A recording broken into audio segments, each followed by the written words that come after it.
Lok Sabha election എല്ലാ രാഷ്ട്രീയ പാർട്ടികളും വോട്ടർമാരുമൊക്കെ വളരെ സീരിയസ് ആയി കാണുന്ന ഒന്നാണ്.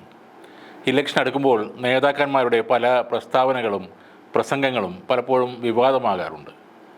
അവരുടെ പഴയകാലത്തെ തെറ്റുകളും അബദ്ധങ്ങളുമൊക്കെ ചുരണ്ടിയെടുത്ത് എതിരാളികൾ ആഘോഷമാക്കാറുമുണ്ട്. എന്നാൽ തൃശ്ശൂരിൽ സ്ഥിരമായി തോൽക്കുന്ന സിനിമാ നടൻ സുരേഷ് ഗോപി കേരളീയർക്ക് എല്ലാ ദിവസവും ചിരിക്കാനുള്ള വക സ്വന്തമായി തന്നെ എങ്ങനെയെങ്കിലും ഒപ്പിച്ച് നൽകുന്നുണ്ട്.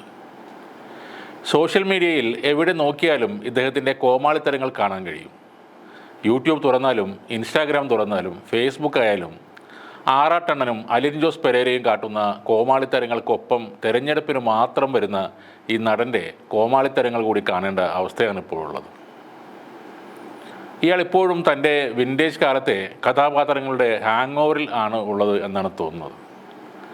നടപ്പിലും സംസാരത്തിലും പെരുമാറ്റത്തിലും എല്ലാം പഴയ പോലീസ് വേഷങ്ങൾ ഇടയ്ക്കിടെ കാണാൻ പറ്റും. ചിലപ്പോൾ ചാക്കോച്ചി മുതലാളിയായി മാറും, ചിലപ്പോൾ ആരോമൽ ചേകവരായി മാറും.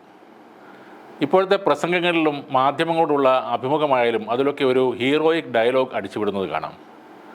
മറ്റൊന്ന് ഇംഗ്ലീഷ് ചേർത്ത് പറഞ്ഞ് മാസ് കാണിക്കലാണ്. തൻ്റെ പടങ്ങളിലെ ക്ലൈമാക്സിൽ താൻ വിജയിക്കുന്നത് പോലെ ഈ ഇലക്ഷനിൽ അവസാനം ജയിക്കുമെന്നാണ് ഇദ്ദേഹം കരുതിയിരിക്കുന്നത് എന്നാണ് തോന്നുന്നത്. ഓരോ ദിവസം കഴിയുന്തോറും ഉള്ളിൽ അമർഷം കടിച്ചു പിടിച്ച് അയാളുടെ ഉള്ളിലെ യഥാർത്ഥ മുഖം മറച്ചു വെക്കാൻ പാടുപെട്ട് നടക്കുന്ന ഒരു സുരേഷ് ഗോപിയാണ് കാണാൻ കഴിയുന്നത്. ഇപ്പോൾ ഓണത്തിന് മാവേലി എഴുന്നള്ളുന്നത് പോലെ തൃശ്ശൂരിൽ കൂടി റോഡിൽ തമ്പുരാൻ വേഷത്തിൽ നടക്കുന്ന സുരേഷ് ഗോപിയെ കാണാനും കഴിഞ്ഞു. കുറേ സ്ത്രീജനങ്ങളുടെ അകമ്പടിയോടെയാണ് തിരുമേനി അതിലെ നടക്കുന്നത്.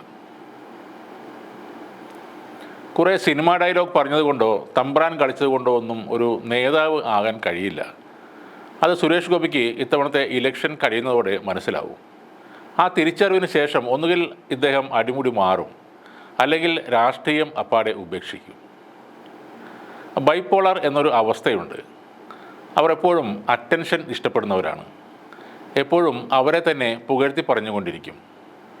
അവരിൽ കൂടുതൽ പലതരത്തിലുള്ള പല വർണ്ണങ്ങളുള്ള വസ്ത്രങ്ങൾ ധരിക്കുന്നവരായിരിക്കും. പക്ഷേ കണ്ടു നിൽക്കുന്നവർക്ക് അതൊക്കെ വളരെ ബോറായി തോന്നും.